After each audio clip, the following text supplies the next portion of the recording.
Hi, welcome to Tanmay's Tuition Center. Today we are going to discuss the SCERT, APSSC Social. ఇందులో first chapter వచ్చేసి India and relief features. So ఇండియాలో ఉన్న what are the various features అంటే geographical features అనుకోవచ్చు. Okay, so ఎలా ఉన్నాయి ఏంటి అనేది ఈ చాప్టర్లో మనం డిస్కస్ చేస్తాం. First in this chapter we will study about the relief features of India. In the subsequent chapters such as climate of India, Indian rivers, water resources, the population, etc., we will examine the linkages with the relief features. అంటే India ఎట్లాగా form అయి ఉంది, India యొక్క like Himalayas ఎక్కడున్నాయి, plains ఎక్కడున్నాయి, plateaus ఎక్కడున్నాయి, relief features అంటే geological distribution ఎలా ఉంది, జియోగ్రఫీ ఎలా ఉంది, ఇండియన్ జియోగ్రఫీ ఎలా ఉంది, అండ్ దాని యొక్క ఇంపాక్ట్ మన క్లైమేట్ మీద కావచ్చు, ఇండియన్ రివర్ సిస్టమ్ మీద కావచ్చు, ఇండియాలో ఉన్న వాటర్ రిసోర్సెస్ మీద కావచ్చు, లేదా ఇండియన్ పాపులేషన్ మీద కావచ్చు, వీటి రిలీఫ్ ఫీచర్స్ యొక్క ఎఫెక్ట్ ఎలా ఉంది అనేది మనం ఈ టాపిక్లో చదువుతాం. Mention any 2 places you would like to see in our country. మీకు మన కంట్రీలో visit చేయాలనిపించే 2 ప్లేసెస్ని ఆలోచించమన్నారు. And right the reasons for selecting those places. ఆ ప్లేసెస్ని సెలెక్ట్ చేసుకోవడానికి గల కారణాలు ఏంటి?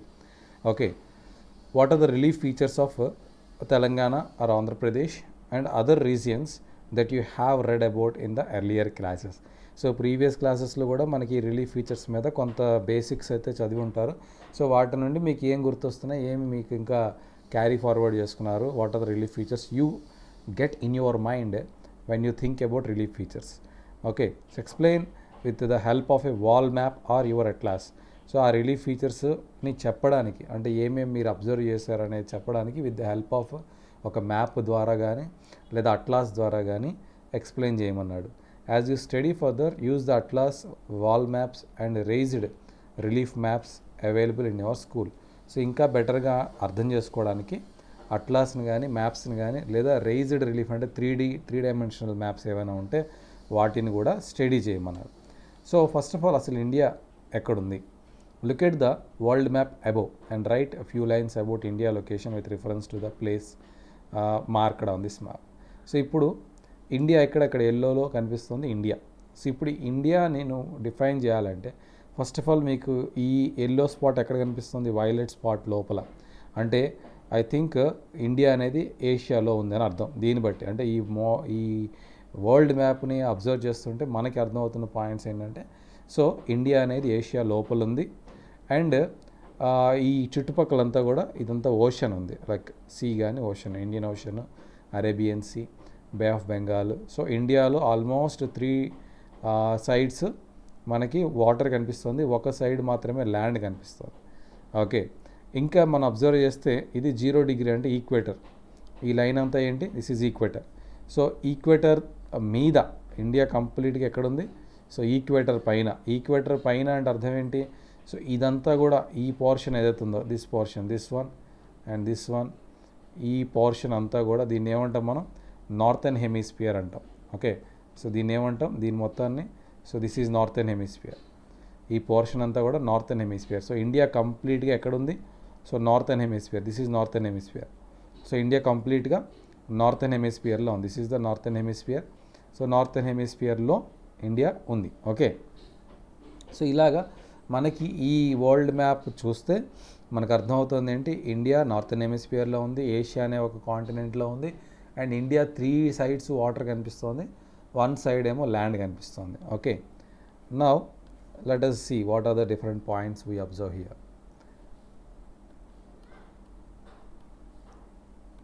So the lines of latitude and longitude are useful for accurately specify location of any place or a region. ఇప్పుడు మీరు మీ ఇంటి అడ్రస్ చెప్పమంటే మీరు ఏం చేస్తారు? సో పలానా వీధి, పలానా లేన్, పలానా హౌస్, పలానా apartment. So you give some specific data to identify your house.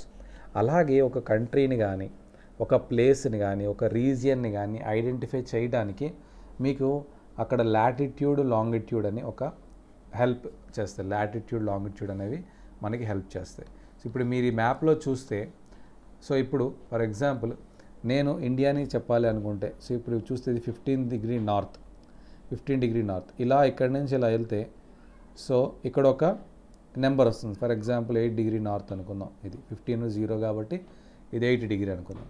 ఇక్కడ చూస్తే మీరు సో ఇక్కడ ఒక వాల్యూ ఉంటుంది. ఓకే, సో అంటే ఇక్కడ నుంచి ఇక్కడికి మధ్యలో ఇండియా ఉంది. అలాగే ఇటు కూడా మీరు చూస్తే ఇలా ఈ లాటిట్యూడ్ హెల్ప్ తీసుకుంటే సో దీనికి ఒక వాల్యూ ఉంటుంది. అలాగే ఈ లాంగిట్యూడ్, సో దీనికి ఒక వాల్యూ ఉంటుంది. సో ఇలాగా అంటే ఒక లాట్ లాంగ్ హెల్ప్తో సో ఇండియా కరెక్ట్గా ఎక్కడుంది, సో ఇండియా లొకేషన్ ఎక్కడుంది అనేది మనం స్పెసిఫై చేయొచ్చు. సో ఈ రెండు బౌండరీస్ తెలిస్తే ఓకే, సో ఇలా ఇది అలాగే ఇక్కడ ఇది సో ఇలా తెలిస్తే మీరు ఇండియా ఎక్కడుంది అనేది ఒక identification. Latitude, these are latitudes and these are longitudes. Okay, ఈ లాటిట్యూడ్ లాంగిట్యూడ్ చెబితే ఇండియా ఎక్కడ ఉంది, ఏ లాట్ మధ్యలో ఉంది, ఏ లాంగ్ మధ్యలో ఉంది. ఓకే, సో ఇలా చెప్తే ఇండియా ఓకే ఇండియా ఎక్కడ ఉంది ఓకే అని మనకు అర్థం అవుతుంది. ఓకే, అలాగా ఏదైనా ఒక రీజియన్ని చెప్పాలి అంటే దాని యొక్క లాటిట్యూడ్ లాంగిట్యూడ్ని చెప్పాలి. Okay, so India is very extensive, పెద్ద కంట్రీ కదా, 5th largest country, totally lies in the southern hemisphere అన్నాడు, తప్పిది. మన ఇండియా ఉండేది northern hemisphere. Okay, this is northern hemisphere, printing mistake I think so. Northern hemisphere of the గ్లోబ్లో ఉంటుంది. The countries mainland lies so 8 degree north 50 degree north latitude మధ్యలో. Okay, 80 degree north నుండి and so ఇక్కడ ఏమైంది 8th degree, ఇక్కడ 8 ఉంది కదా, ఇక్కడ ఆల్మోస్ట్ ఈ పైకి ఉంది కాబట్టి ఇలా ఐ థింక్ ఇక్కడికి వస్తుందేమో, మేబీ డ్రాయింగ్ మిస్టేక్ అంటే 50 డిగ్రీ. సో ఇక్కడ 50 డిగ్రీ, 80 డిగ్రీ దగ్గర స్టార్ట్ అయ్యి 50 డిగ్రీ దగ్గర ఎండ్ అవుతుంది. తర్వాత అదేంటి latitude. Okay, this is longitude and 68 degree north 50 degree north and 68 degree south and 9 degree east. Okay, ఇది 68 degree south 9 degree east longitude latitude and these are the longitudes. 80 degree north 50 degree north. So longitude అంటే ఎలా ఉంటుంది, long lines ఇలా ఉన్నాయి కదా, so these are longitudes. Okay, so 8th degree longitude నుండి 58th degree longitude north longitudes మధ్యలో ఉంది. అదే లాటిట్యూడ్స్ అయితే 68 degree south and 9 degree east latitudes మధ్యలో మన ఇండియా అనేది ఉంది. Okay, so these are the boundaries. Latitudes అంటే ఇవి, so 9th degree to 68 degree. Okay, and ఇవి longitudes 8 degree to 50th degree. ఇలాగా ఈ మధ్యలో ఇండియా ఉందని చెప్తున్నాడు. Examine the map 1 on the previous page and imagine that India is located in the Arctic Circle. కాదు, so India Arctic సర్కిల్లో ఉందా, okay ఉందా లేదా ఫస్ట్ ఐడెంటిఫై చేయమన్నాడు. How would your life be different, ఒకవేళ అలా ఉంటే కనుక అసలు మన లైఫ్ అనేది ఎలా ఉండేది అది వాడు అడుగుతున్నాడు. Okay, identify Indira Point on the atlas. So Indira Point is the lowest point of Indian sub continent.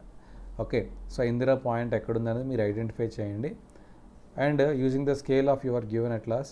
So ఇది మీరు చేయాలి, ఐడెంటిఫై చేయాలి. కోస్ట్ లైన్ లెంత్ ఎంత ఉంది of Gujarat and Odisha. If you have atlas map then we can do it. Okay, now the geographical location of India provides its vast diversity in climatic condition. మీరు observe చేస్తే కాశ్మీర్లో టెంపరేచర్ని, కన్యాకుమారిలో టెంపరేచర్ని, so Kashmir అనేది northern part of the India, Kanyakumari southern most part of the India. So కన్యాకుమారికి okay and కాశ్మీర్కి మీరు వెదర్ డిఫరెన్స్ అబ్జర్వ్ చేస్తే ఓకే, సో ఇండియా యొక్క క్లైమేటిక్ కండిషన్స్ మీకు అర్థమవుతుంది. ఇక్కడేమో చాలా చల్లగా ఉంటుంది వెదర్, ఇక్కడేమో చాలా ఎండ ట్రాపికల్ వెదర్ ఉంటుంది. ఎందుకు అలా ఉంటుందంటే మనం southern part of the India is nearer to the equator. So ఇదే కదా ఈక్వేటర్ అని చెప్పాను, సో ఇది ఈక్వేటర్. సో సదరన్ పార్ట్ అనేది ఈక్వేటర్కి దగ్గరగా ఉంది. ఈక్వేటర్కి ఎప్పుడు దగ్గరగా ఉందంటే అర్థం ఏంటి, అక్కడ ఎండలు ఎక్కువ ఉంటాయి.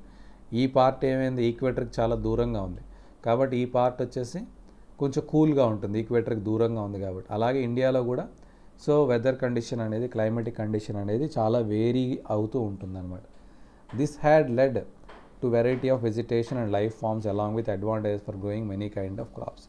సో మనలో ఇంత వేరియేషన్ ఆఫ్ క్లైమాటిక్ కండిషన్స్ ఉన్నాయి కాబట్టి మనకి వేరియస్ టైప్స్ ఆఫ్ క్రాప్స్ని, అంటే కూల్ వెదర్లో పండేవి కూల్ వెదర్లో పండించుకోవచ్చు, హాట్ వెదర్లో పండేవి హాట్ వెదర్లో పండించుకోవచ్చు. సో ఈ కూల్ వెదర్లో పండినవి హాట్ వెదర్కి వెళ్తాయి, హాట్ వెదర్లో పండినవి కూల్ వెదర్కి వస్తాయి. సో అలా మనకి యాపిల్స్ ఎక్కువగా కాశ్మీర్లో ఉంటాయి. So we are able to eat apple because Kashmir is in India. అదే కాశ్మీర్ ఇండియాలో లేకపోతే మీరు యాపిల్స్ని ఇంకా కాస్ట్లీగా పర్చేస్ చేయాల్సి వస్తుంది. ఎందుకంటే మనకి కూల్ ఏరియాస్ ఉన్నాయి కాబట్టి మనం హ్యాపీగా అక్కడ యాపిల్స్ని పండించుకుంటున్నాం. ఇండియాలో కన్యాకుమారిలో కూర్చొని కూడా మీరు తినగలుగుతున్నారు. బట్ కన్యాకుమారిలో యాపిల్స్ ఫార్మింగ్ చేయలేము. అదే ఇక్కడ కన్యాకుమారిలో ఫార్మింగ్ చేసేవి కాశ్మీర్ వాళ్ళు తీసుకుంటారు. ఇలా మనలో డిఫరెంట్ క్లైమేటిక్ కండిషన్స్ ఉండటం వల్ల మనకి ఆ ఛాన్స్ ఉంది. కూల్ క్లైమేట్లో పండేవి హాట్ క్లైమేట్లో వాళ్ళు తీసుకోవచ్చు, హాట్ క్లైమేట్లో హాట్ వెదర్ కండిషన్స్లో పండే ప్లాంట్స్ కానీ పండే క్రాప్ని కూల్ వెదర్లో ఉండేవాళ్ళు కూడా ఎంజాయ్ చేయొచ్చు. Okay, that is the advantage of India. India it's long coast line and location of Indian ocean enables trade route. Major routing అంతా, మేజర్గా ట్రేడ్ అంతా ఎక్కడ జరుగుతుందంటే వరల్డ్ మొత్తం ట్రేడ్ దేనిలో జరుగుతుంది? వాటర్లో జరుగుతుంది. ఎందుకంటే so world is all about water. ఇందులో మనకి 72% అంతా కూడా వాటరే ఉంది కాబట్టి ట్రేడ్ అంతా కూడా మీరు ఆఫ్రికాకి వెళ్ళాలన్నా, సౌత్ అమెరికాకి వెళ్ళాలన్నా, సో ఇలా యూరప్కి వెళ్ళాలన్నా, ఇలా నార్త్ అమెరికాకి వెళ్ళాలన్నా, సో మీకు అన్ని ట్రేడ్ రూట్స్ చూస్తే మీకు ట్రేడ్ రూట్స్ అన్నీ కూడా త్రూ వాటర్ ఉంటాయి. ఓకే, సో ఇండియాకి ఇంత కోస్ట్ లైన్ ఉంది కాబట్టి మీరు ఈస్టర్న్ కంట్రీస్తోనే చేసుకోవచ్చు ట్రేడ్, వెస్టర్న్ కంట్రీస్తో చేసుకోవచ్చు ట్రేడ్. సో మనకి అన్ని సైడ్స్ కూడా మీరు ఒక ఇన్ కేస్ చైనాని అబ్జర్వ్ చేసుకోండి. ఇక్కడ చైనా ఉంటుంది. సో చైనా ఇటు చేయాలంటే ట్రేడ్ యూరప్తో చేయాలంటే వాళ్ళు ఎంత ట్రావెల్ చేయాలి? సో ఇక్కడ నుంచి ఇలా ట్రావెల్ చేసుకుంటూ ఇండియా క్రాస్ చేసి వీళ్ళు ట్రేడ్ చేయాలి యూరప్తో కానీ అమెరికాతో కానీ. ఓకే, సో మనకి ఈజీనెస్ ఉంది ఇక్కడ. ఎందుకంటే వీ హ్యావ్ వెస్ట్రన్ కంట్రీస్తోని కనెక్టివిటీ ఉంది, ఈస్టర్న్ కంట్రీస్తోని కనెక్టివిటీ ఉంది ఇండియాకి మాత్రమే. ఓకే, సో ఇండియాకి ఆ బెనిఫిట్ ఉంది. అఫ్కోర్స్ ఆఫ్రికాకి ఉంది, కానీ India is also having that kind of benefit to have trade with western parts of the world and eastern parts of the world together. Okay, so long coast line ఉండటం వల్ల India can do good trade as well as fishing.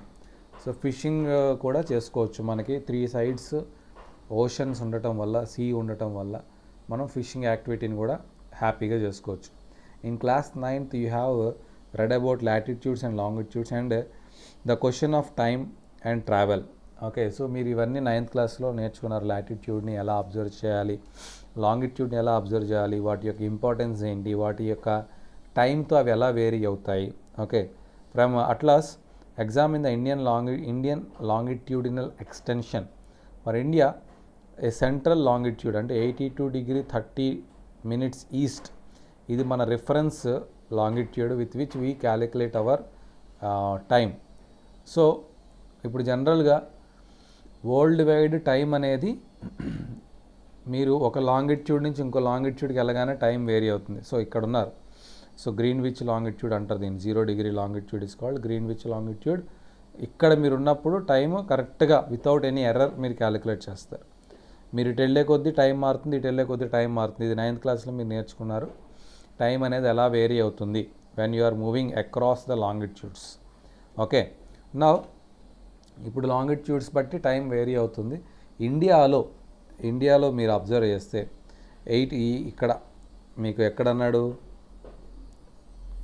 Allahabad అంటే యూపీలో ఉంటుంది. UP అంటే ఇక్కడ ఉంటుంది Allahabad. So ఇక్కడ అంటే మీకు 82 degree లాంగిట్యూడ్ అనేది ఇలా పాస్ అవుతుంది. ఓకే, ఇండియా నుంచి. సో ఈ 82 degree లాంగిట్యూడ్ 82 degree 30 minutes, దీన్ని మినిట్ అంటారు. ఓకే, ఇలా this line is called minute, this is degree. So 82 degree 30 minutes east. మీరు ఈస్ట్ వైపు వస్తున్నారు కాబట్టి ఈస్ట్. ఈ లాంగిట్యూడ్ ఏదైతే ఉందో ఈ లాంగిట్యూడ్ని మనం దేనికి వాడతాం? Standard meridian. అంటే దీన్ని బేస్ చేసుకుని మన ఇండియన్ స్టాండర్డ్ టైం మనం చెప్తాం. అంటే గ్రీన్విచ్ మీన్ టైంకి 5.5 hours ఏ హెడ్ ఉంటాం అనమాట. ఇటు వస్తుంటే టైం ఏ హెడ్ అవుతాం, అటు వెస్ట్ సైడ్ వెళ్తే టైం అనేది లూజ్ అవుతాం. Okay, so you are moving towards east means so 5.5 hours, 5.5 hours ahead of Greenwich. అంటే గ్రీన్విచ్ అంటే ఇది, this is Greenwich. Okay, so 5.5 hours ahead of Greenwich Mean Time GMT, that is Indian Standard Time. So మన Indian standard time about ఎక్కడ తీసుకుంటాము, 82 degree 30 minutes east longitude which is passing through Allahabad. Which of these data are the sun rise?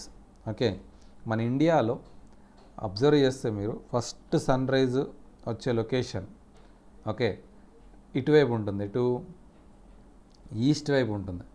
అదే మీరు గుజరాత్లో చూస్తే చాలా లేట్గా వస్తుంది సన్ రైజ్.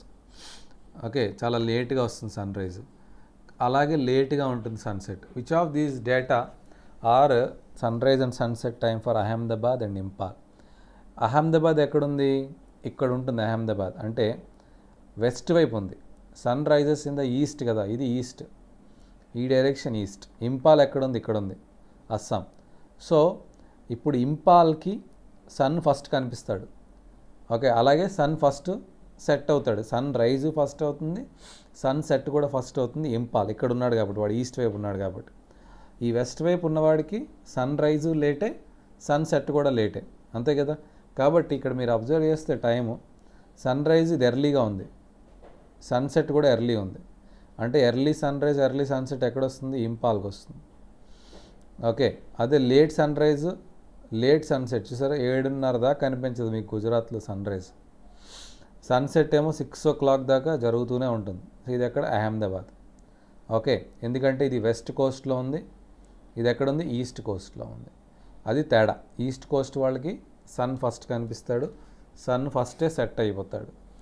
అదే వెస్ట్ కోస్ట్ వాళ్ళకి సన్ లేట్గా కనిపించి లేట్గా సెట్ అవుతుంది. View of the Himalayan from the Tibet plateau. So Tibet plateau అనేది కొంచెం హయ్యర్ ప్యాచ్. అక్కడి నుంచి మీరు హిమాలయాన్ని చూస్తే ఓకే ఎలా కనిపిస్తున్నాయి? ఒక ఐస్ క్యాప్స్. ఇక్కడ ఏమైనా ట్రీస్ కనిపిస్తున్నాయా? కనిపించట్లే. ట్రీస్ ఏం కనిపించట్లేదు. ఎందుకు కనిపించట్లేదు? Why trees are not visible here? Okay, if you look at the India map, Indian map మీరు అబ్జర్వ్ చేస్తే north south east west extent and standard meridian. ఇందాక మనం చూసాం కదా, ఈ పాయింట్ 68 degree 7 minutes. ఓకే, ఇక్కడ వచ్చేసరికి 97 degree 25 minutes. This is the longest. ఇటేమో 68 degree 7 minutes. ఇక్కడ అంటే మీరు లాంగిట్యూడ్స్ అబ్జర్వ్ చేస్తే ఇది చూసారు, ఇది 68 degree ఈస్ట్ లాంగిట్యూడ్, ఇది 96 degree east longitude. So 96 degree కన్నా కొంచెం బయటకు ఉంది కాబట్టి 97 degree 25 minutes ఈస్ట్. ఇదేమవుతుంది 68 కన్నా కొంచెం ఇటు ముందుకుంది, ఇటుపక్క. ఓకే, సో ఇటుపక్కకు ఉంది కాబట్టి 68 degree ఇటుపక్కకు ఉంది. 68 ఇలా వచ్చింది ఇక్కడికి, 68 ఇక్కడ ఆగిపోయింది, ఇక్కడ ఉంది కాబట్టి 68 degree 7 minutes. ఇది western tip. This is west, ఇది వెస్ట్ కదా, ఇది ఈస్ట్. సో ఈస్టర్న్ టిప్ ఏమో ఇక్కడ ఉంది, వెస్ట్రన్ టిప్ ఇక్కడ ఉంది. అలాగే నార్దర్న్ టిప్ ఎక్కడ ఉంది? 37 degree 6 minutes. అదే కింద 8 degree 4 minutes. దిస్ ఈజ్ సబ్ కాంటినెంట్లో. అదే ఇది మన అండమాన్ నికోబార్ ఐలాండ్స్, ఇవి చూస్తే 6 degree 4 minutes దాకా ఉంటాయి. సబ్ కాంటినెంట్ ఇది. సబ్ కాంటినెంట్ అంటే ఇండియా అంతా కలిపి ఉన్నదాన్ని సబ్ కాంటినెంట్ అంటారు. సబ్ కాంటినెంట్లో lower most tip 8 degree 4 minutes. కానీ అండమాన్ నికోబార్ కూడా ఇండియాలో ఒక భాగమే కాబట్టి అండమాన్ నికోబార్లో వచ్చిన last island 6th degree 4th minute దగ్గర ఉంటుంది. సో మనం చెప్పాలంటే కరెక్ట్గా ఇండియా ఎక్కడి నుంచి ఎక్కడి దాకా ఉందంటే 6th degree 4th minute కూడా చెప్పచ్చు. కానీ ఇక్కడ ఏమవుతుంది? శ్రీలంక మధ్యలో అడ్డొస్తుంది కాబట్టి సబ్ కాంటినెంట్ అయితే ఇది. Okay, southernmost tip inclusive islands అయితే 6th degree 4 minutes అని చెప్పాలి. ఓకేనా? నా జాగ్రఫికల్ బ్యాక్గ్రౌండ్, అసలు ఇండియా యొక్క జాగ్రఫికల్ బ్యాక్గ్రౌండ్ చూస్తే, సో నా ఎర్త్ క్రస్ట్ గురించి, movement of earth crust class 9th text బుక్లో ఉన్నాయి already. Indian landmass as a part of Gondwana land. అయితే ఇండియన్ ల్యాండ్లో majority of land, Indian land మాస్లో majority of the land is from Gondwana land. Gondwana land అంటే ఇక్కడ మనకి ఇంకా ముందుకెళ్తే యురేషియన్ ప్లాట్యూ 2 ముక్కలుగా విడిపోయి అప్పుడు ఇండియా ఫామ్ అవుతుంది, ఏషియన్ ప్లాట్యూ, యూరోప్ ప్లాట్యూ కింద. సో ఆ ఏషియన్ ప్లాట్యూలో మెజారిటీ అంతా కూడా గోండ్వానా ల్యాండ్ నుంచి వచ్చిన పార్ట్. ఓకే, తర్వాత and several other processes like weathering, erosion, deposition ద్వారా ఓకే ఇండియా అనేది ఫామ్ అవుతుంది. గోండ్వానా ల్యాండ్ కొంత కాంట్రిబ్యూట్ చేస్తే అండ్ ఆ గోండ్వానా ల్యాండ్ మీద ఉన్న geological formations due to weathering అంటే ఈ పెద్ద పెద్ద కొండలు ఉంటాయి. సో ఈ కొండలు అలా అరిగిపోతూ ఉంటాయి. ఎందుకంటే అరిగిపోతాయి? బికాజ్ ఆఫ్ వాటర్ ఫాల్స్ వల్ల కానీ, లేదంటే విండ్ వల్ల కానీ.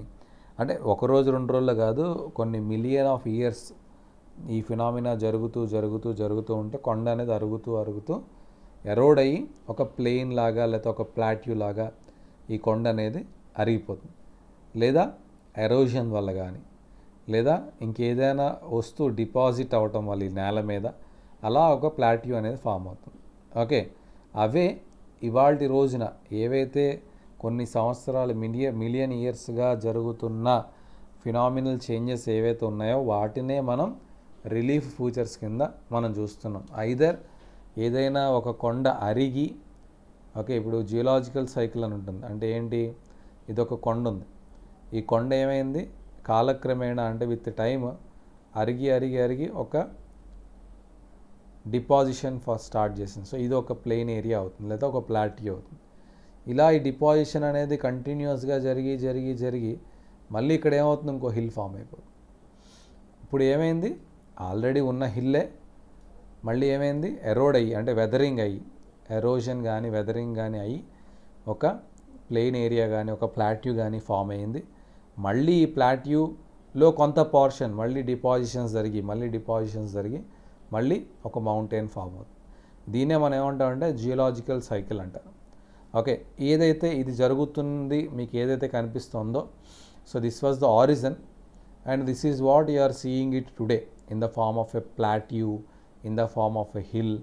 ఏదైనా కూడా ఫామ్ అయ్యిందంటే దాని వెనకాల ఈ కారణాలు ఉంటాయి: weathering, erosion and deposition. Okay, these processes over million of years, okay కొన్ని మిలియన్ సంవత్సరాలుగా, కొన్ని లక్షల సంవత్సరాలుగా జరుగుతూ ఉండటం వల్ల ఇవాల్టి రోజున ఏవైతే ఫిజికల్ ఫీచర్స్ మీరు చూస్తున్నారో అది ఇవాళ ఒక్క రోజులో క్రియేట్ అయినవి కాదు, కొన్ని లక్షల సంవత్సరాలుగా జరుగుతున్నటువంటి కంటిన్యూస్ ఫినామినాస్ వల్ల వచ్చినటువంటి రిజల్ట్స్ అన్నమాట. World land forms originated from 2 giant land, namely Angara land and Gondwana land. ఈ వరల్డ్లో ఉన్న okay different giant land masses, okay different continents కావచ్చు, ఇవన్నీ కూడా ఎక్కడి నుంచి ఆరిజిన్ అయ్యాయి? అంగారా ల్యాండ్ అంటే Laurasia and Gondwana land. Okay, so మెయిన్గా 2 ల్యాండ్స్ ఉంటాయి, ఒకటి అంగారా ల్యాండ్, రెండోది Gondwana land. Indian peninsula was a part of Gondwana land.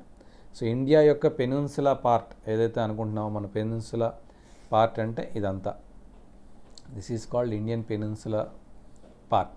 So ఈ పార్ట్ అంతా కూడా it's a part of what? Gondwana land.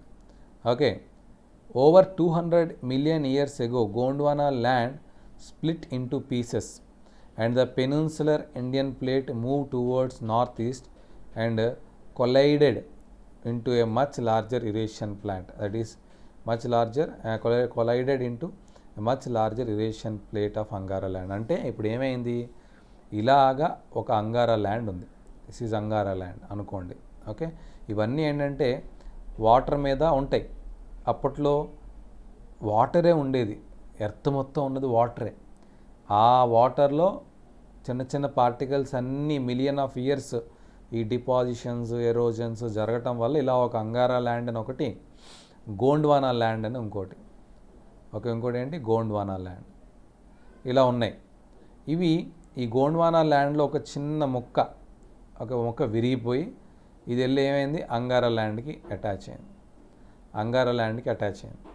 Attach అయిన తర్వాత ఆ అంగారా ల్యాండ్ ఇంకా పెద్దదైపోయింది. దాన్నే మనం ఏమంటామంటే యురేషియన్ ప్లేట్ అంటాం.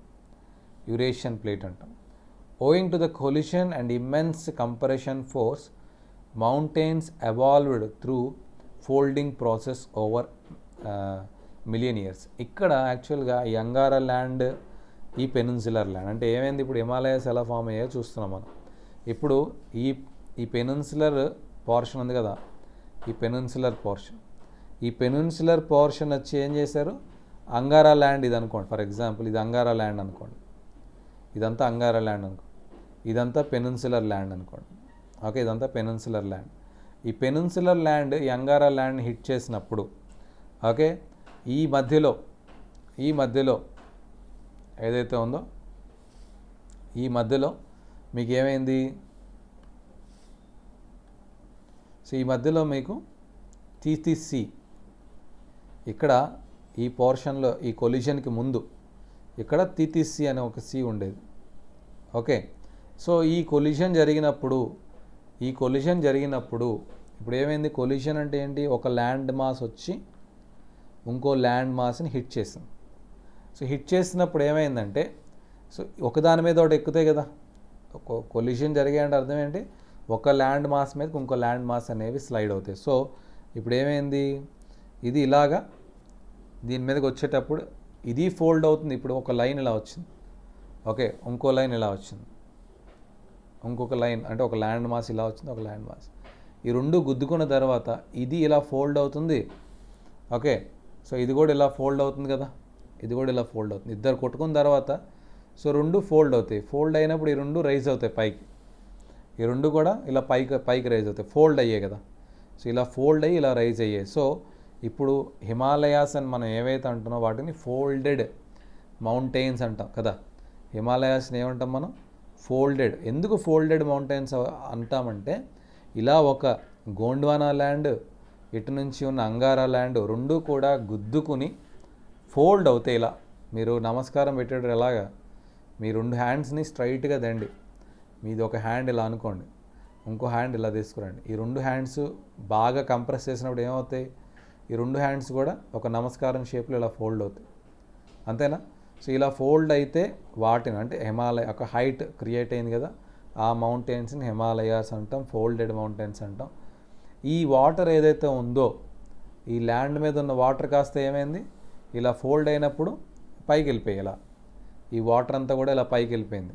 ఈ పైకి వెళ్ళిపోయిన వాటర్ ఇక్కడ పైకి వెళ్ళే కొద్దీ టెంపరేచర్ బాగా తక్కువ ఉంటుంది కదా. సో పైకి వెళ్ళే కొద్దీ టెంపరేచర్ బాగా తక్కువ ఉండటం వల్ల ఈ వాటర్ అంతా కూడా ఏమైంది, ఐస్ క్యాప్స్ కింద, వాటర్ బాగా టెంపరేచర్ డౌన్ అయిపోవడం వల్ల ఈ వాటర్ అంతా కూడా ఇది ఫ్రీజ్ అయిపోయి ఐస్ క్యాప్స్ కింద ఫామ్ అయిపోయింది. సో ఈ ఐస్ క్యాప్స్ అనేవి హిమాలయాస్ మీద ఎందుకు ఉంటాయంటే ఇది రీజన్. తీతీస్ అనే సీని అవి కంప్రెస్ చేసి పైకి పట్టుకెళ్ళిన తర్వాత ఆ సీ ఫ్రీజ్ అయ్యి ఐస్ క్యాప్ కింద ఫామ్ అయిపోయి ఉందన్నమాట. So this is what is the history of formation of Himalayas. Okay, so this breaking off of northern corners of the peninsular plateau led to the formation of a large basin. In due course, the basin slowly got filled with sediments deposited by Himalayan rivers from the north and peninsular rivers from the south. So ఇప్పుడు ఈ గుద్దుకునే క్రమంలో ఈ రెండు Angara land కానీ ఈ Gondwana land గుద్దుకున్నప్పుడు చిన్న చిన్న పగుళ్ళు ఏర్పడ్డాయి.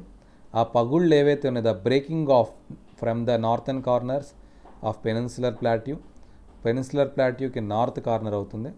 And the let formation of large basins, ఇక్కడ ఏమేమి విరిగిపోయిన మొక్కలు కాస్త చిన్న చిన్న వ్యాలీస్ లాగా గోతుల్లా ఫామ్ అవుతాయి కదా. ఒక మొక్క విరిగిపోయిందంటే అక్కడ ఒక చిన్న గొయ్యి ఫామ్ అవుతుంది. ఆ గొయ్యి ఏమవుతుందంటే అదొక రివర్కి ఒక స్ట్రీమ్ బేసిన్ లాగా. ఓకే, సో ఆ బేసిన్ లాగా ఫామ్ అయ్యి in due course of time the basin slowly filled with the sediments Himalayan reverse from the north and peninsular reverse from the south. కింద నుంచి వచ్చే వాటిని అంటే పెనిన్సులర్ ఏరియా, ఇది పెనిన్సులర్ ఏరియా, ఇందులో ఉండేది పెనిన్సులర్ రివర్స్ అంటాము. నార్థన్ ఏరియాలో ఉన్న వాటిని హిమాలయన్ రివర్స్ అంటాం. మనకి 2 రివర్ సిస్టమ్స్ ఉంటాయి. ఒకటి హిమాలయన్ రివర్ సిస్టమ్ అంటాం, రెండోది పెనిన్సులర్ రివర్ సిస్టమ్. అంటే సదరన్ ఇండియాలో ఉండేవి జనరల్గా పెనిన్సులర్ లొకేషన్. అంటే ఇదంతా పెనిన్సులర్ ఏరియా అన్నాం కదా, ఈ లొకేషన్లో ఉన్న రివర్స్ అన్నిటిని కూడా పెనిన్సులర్ రివర్స్ అంటాము. ఓకే, ఈ నార్థన్ ఏరియా, ఈ ఏరియాలో ఉన్న రివర్స్ అన్నిటిని కూడా హిమాలయన్, అంటే హిమాలయాస్ నుండి ఎక్కువగా ఆరిజినేట్ అవుతాయి కాబట్టి వీటిని హిమాలయన్ రివర్ సిస్టమ్ అంటాం. Okay, now this created the extensive flat northern plains. ఈ రివర్స్ ఎప్పుడైతే స్టార్ట్ అవుతాయో రివర్ ఏం చేస్తుంది, సెడిమెంట్ని క్యారీ చేస్తుంది. రివర్ ఎప్పుడు కూడా సెడిమెంట్ని క్యారీ చేస్తుంది. సో ఈ సెడిమెంట్ అంతా కూడా ఏదైతే ఇక్కడ చూసారా, ఇవి ఈ పోర్షన్స్ ఏవైతే ఉన్నాయో ఇవి ఐ థింక్ ఇవి కొల్యూషన్ అయినప్పుడు ఫామ్ అయిన పీసెస్ అనుకోండి. ఓకే, ఫామ్ అయిన గ్యాప్స్. గ్యాప్ ఏమంటారు దాన్ని, మనం ఏం చెప్పాం, మనం ఆ గ్యాప్ ఏం చెప్పాం, అక్కడ వ్యాలీస్ లాగా ఫామ్ అయ్యి ఆ వ్యాలీలోంచి రివర్స్ అనేవి ఫ్లో అవుతుంటాయి. ఈ రివర్స్ ఫ్లో అవుతూ వీటిలో సెడిమెంట్ ఉంటుంది. అంటే ఈ రివర్ ఎప్పుడు కూడా ఎంతో కొంత పార్టికల్స్ని క్యారీ చేస్తుంది. అంతే కదా, రివర్ ఏ కలర్లో ఉంటుంది, జనరల్గా బ్రౌన్ కలర్లో కనిపిస్తుంది లేదా వైట్ కలర్లో కనిపిస్తుంది. ఎందుకు అలా కనిపిస్తాయంటే మన ప్యూర్ వాటర్ అలా కనిపించదు. రివర్ వాటర్ కొంచెం బ్రౌన్ కలర్లో ఎందుకు కనిపిస్తుంది అంటే ఆ రివర్ వాటర్లో ఎప్పుడు కూడా బ్రౌన్ కలర్ సెడిమెంట్ అనేది ఉంటుంది. ఆ సెడిమెంట్ అలా వెళ్తూ దారిలో కొన్నిసార్లు డిపాజిట్ అయిపోతాయి. ఓకే, రివర్ వెళ్తున్నప్పుడు సో రివర్ ఏం చేస్తుంది, ఇలా రివర్ వెళ్తుంది. సో రివర్లో ఇలా సెడిమెంట్స్ ఉన్నాయి. ఈ సెడిమెంట్స్ అన్నీ కూడా ఒక్కొక్క లొకేషన్లో కొన్ని ఇలా డిపాజిట్ అయిపోతుంటాయి. సో డిపాజిట్ అయిన తర్వాత ఇది ఏమవుతుంది, ఇదొక ఏరియా కింద డెవలప్ అవుతుంది. ఇంతకుముందు ఇక్కడంతా రివర్ ఉండేది, ఇప్పుడు రివర్లో ఉన్న సెడిమెంట్స్ అన్ని డిపాజిట్ అవటం వల్ల ఇది కొంచెం ఒక ప్లెయిన్ ఏరియా కింద ఫామ్ అవుతుంది. అంటే ఈ Indian land mass this created, అంటే ఏదైతే రివర్స్ ఫ్లో అవ్వటం వల్ల రివర్లో ఉన్న సెడిమెంట్ అంతా డిపాజిట్ అవ్వటం వల్ల ఫామ్ అయిన లొకేషన్స్ని మనం ఏమంటాం, ప్లెయిన్ నార్థన్ ప్లెయిన్స్. నార్థన్ ఇండియాలో ఉంటే నార్థన్ ప్లెయిన్స్ అంటాం, సదరన్ పార్ట్ ఆఫ్ ఇండియాలో ఉంటే peninsular plain or southern plains అంటాం. Okay, the peninsular plateau is one of the most ancient land blocks on earth surface. అలాగే ఈ పెనిన్సులర్ ప్లాట్యూ ఏదైతే గోండ్వానా నుంచి విడిపోయిన ప్లాట్యూ ఏదైతే ఉందో that is called peninsular plateau. So అలా ఆ పెనిన్సులర్ ప్లాట్యూ అనేది ఈ గోండ్వానా ప్లాట్యూ నుంచి వచ్చిన చిన్న బ్లాక్ అనేది it is very most ancient. అందులో చాలా మినరల్స్ కూడా ఉంటాయి. సో ఇక్కడ ఫిగర్లో northern plain and Thar desert as pictured by satellite. So ఇది థార్ డిజర్ట్ ఇక్కడ వస్తుంది. ఇవన్నీ కూడా నార్థన్ ప్లెయిన్స్. గ్రీన్ ఏరియా ఉంది sir, green patch. So green patch అంతా కూడా అంటే పంటలు బాగా పండుతున్నాయంటే అర్థం ఏంటి, this is all northern plain. Okay, so ఈ వైట్ బ్రౌన్ ప్యాచ్ ఉంది కదా, this is Thar desert. Okay, so major relief features.